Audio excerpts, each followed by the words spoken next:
ప్రభునందు ప్రియమైన సహోదరి సహోదరులకు యేసుక్రీస్తు నామములో శుభములు తెలియజేస్తా ఉన్నాను. ఈ దినమున మరి ఈ యొక్క పాండమిక్ దినాల్లో దేవుడు తన కృపను మన పట్ల దూరం చేయలేదు. ఆయన శాశ్వతమైన కృపను మనలో చూపుతున్నాడు అని చెప్పి నమ్మి ప్రభుని స్తుతిస్తున్నాను.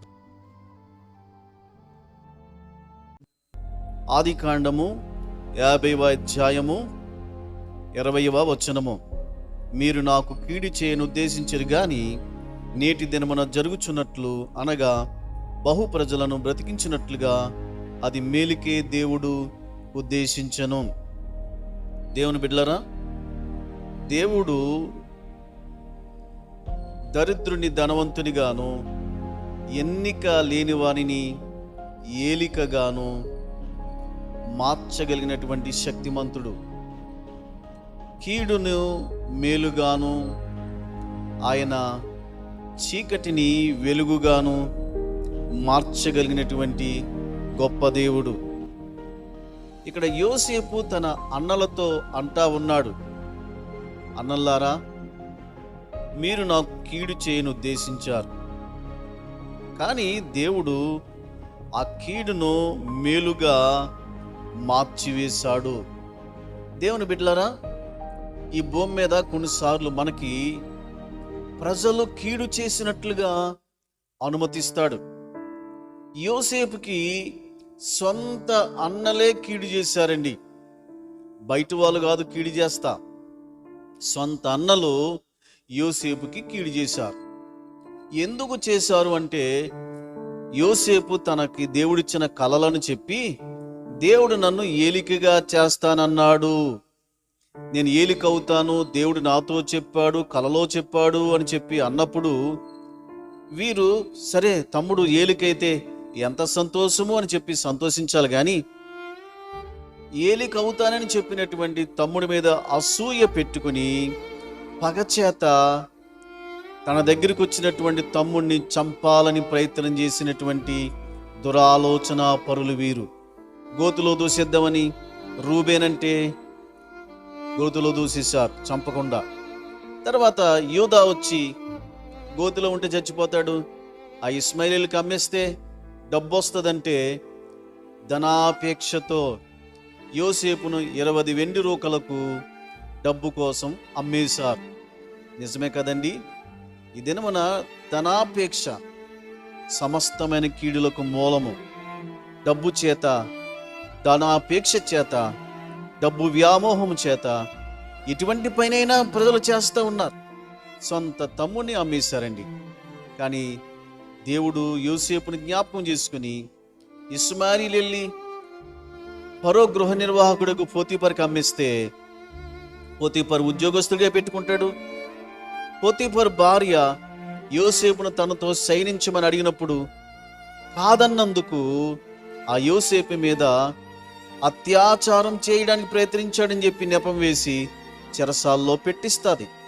దేవుడు జ్ఞాపకం చేసుకుని చెరసాలలో ఉన్నటువంటి యోసేపును ఐగుప్తు సింహాసనం మీదకి తీసుకుని వెళ్తాడు. ఎలా తీసుకువెళ్తాడు? రాజుకు కల వస్తే కలబాము ఎవరు చెప్పలేరు. అప్పుడు పానదాయకుడు చెరసాలలో ఉన్నప్పుడు తన కలభావం చెప్పడం, యోసేపు చెప్పినట్టు జరగడం జ్ఞాపకం చేసుకుని, రాజా కలభావం చెప్పేవాడు చెరసాల్లో ఉన్నాడు అనుబదికి వెంటనే రాజ సముఖంలోనికి యోసేపు రప్పించబడతాడు. రాజు యొక్క కలభావం చెప్పినప్పుడు రాజు యోసేపుని మెచ్చుకొని, ఇలాంటి ఆత్మ గలవాడు, జ్ఞాన వివేకం గలవాడు ప్రపంచంలోనే లేడు అని చెప్పి యోసేపును తన దేశం మీద ప్రధానమంత్రిగా నియమిస్తాడు. దేవుని బిడ్డలారా వినండి, మరి చాలాసార్లు యోసేపు మరి కీడును అనుభవించాడు. కానీ దేవుడు కీడు నుంచి తప్పించి కీడు ద్వారా మేలులోనికి నడిపించాడు. నిజమే కదా? తన్ను ప్రేమించే వారికి, అనగా తన సంకల్పం చొప్పున పిలువబడిన వారికి సమస్తము సమకూర్చి మేలు కొరకే జరిగించుచున్నాడని రోమా 8:28 రాయబడింది కదా. దేవుని బిడ్డలారా, యోసేపు ఐగుప్తు దేశానికి ఏలికగా అయ్యాడు.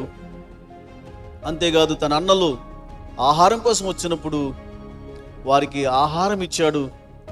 అంతేకాదు తన తండ్రిని, అంతేకాదు తన కుటుంబం అంతటిని ఐగుప్తు రప్పించుకుని పోషించాడు.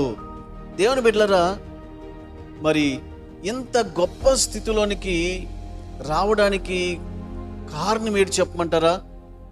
యోసేపు మొదటి కారణం, దేవుని యందు భయభక్తులు కలిగినటువంటి వాడు. యవనస్తుడైన యోసేపు జీవితంలో దేవుని యందు భయము కలిగినటువంటి వాడు. ఆదికాండం 42:18. 3వ దినమున యోసేపు వారిని చూచి, నేను దేవునికి భయపడువాడను, నేను దేవుడి భయం నాలో ఉంది. దేవుని భయం ఉంది కాబట్టే తను పాపం చేయకుండా ఉన్నాడు. దేవుడు ఎక్కడ ఉంచినా అక్కడ ఉండి యోసేపు నమ్మకముగా తన పరిశుద్ధతను కాపాడుకున్నాడు. అంతేకాదు, అన్నలు ధాన్యము కోసం వస్తే పగ తీర్చుకోకుండా అన్నలను ఐగుప్తుకి రప్పించుకుని తండ్రిని రప్పించుకున్నాడు. వారిని మంచి స్థలములో ఉంచి పోషించాడు. తండ్రి చనిపోయిన తర్వాత, ఈ తండ్రిని పాతిపెట్టి వచ్చిన తర్వాత ఈ అన్నలు అనుకుంటున్నారు, మనం కీడు చేసాం కదా, మన మీద పగబెట్టి మనలను ఏం చేస్తాడో అని చెప్పి, కీడు చేస్తాడేమని చెప్పి భయపడుతుండగా తనకు సాగిలిపడినటువంటి అన్నలను ఉద్దేశించి ఈ విధంగా అంటున్నాడు, భయపడకండి, నేను దేవుని స్థానమందున్నానా తీర్పు తీర్చడానికి? మీరు కీడు చేశారు కానీ దాన్ని దేవుడు మేలుగా మార్చివేసెను అని చెప్పి, నేను మిమ్మును మీ పిల్లలను పోషించెదను అని చెప్పి వారిని ఆదరించి వారితో ప్రీతిగా మాట్లాడుతూ ఉన్నాడు. దేవుని బిడ్డలారా, యోసేపును దేవుడు తను చెప్పినటువంటి మాట నెరవేర్చి ఏలికగాను, ప్రపంచమంతటికి ఆహారం ఇచ్చి పోషించేటువంటి పోషకుడిగాను, కరువులో వారిని రక్షించే రక్షకుడిగా, పోషించే పోషకుడిగా, ఫరో ఇంటికి అధికారిగా దేవుడు నియమించడానికి కారణం ఏంటంటే, తనకు కీడు చేసిన వారిని కూడా క్షమించి ప్రేమించి, కీడు చేసిన వారు కూడా మేలు చేసేటువంటి ఒక మంచి నూతన నిబంధన భక్తుని యొక్క గుణము కలిగినటువంటి వాడు. దేవుని బిడ్డలారా, ఈ దినమున పౌలు చెప్పినట్లు, నీ శత్రువు ఆకలిగుంటే అన్నం పెట్టు, దాహముగుంటే దాహమియ్యి అని చెప్పి పౌలు గారు చెప్పాడు.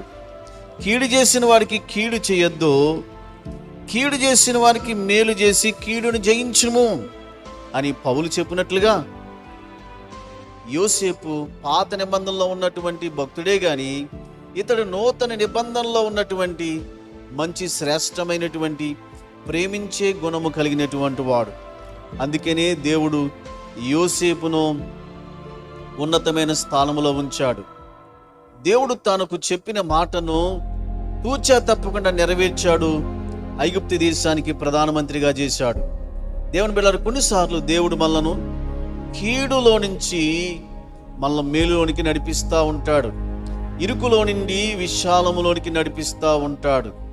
దేవుని బిడ్డలారా, సిలువ నుండి సింహాసనం మీదకి నడిపించాడు యేసుని. చెరలో నుండి, చెరసాల్లో నుండి సింహాసనం ఎక్కించాడు యోసేపుని. ఈ దిన మన దేవుని బిడ్డ, నువ్వు కీడు అనుభవిస్తున్నావా? అన్ని పరిస్థితులు ప్రతికూలంగా ఉన్నాయా?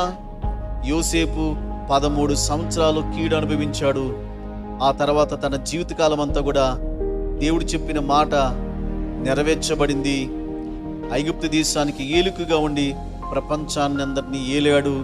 ఖచ్చితంగా కీడులో నుంచి మేలులోనికి దేవుడు నడిపించాడు.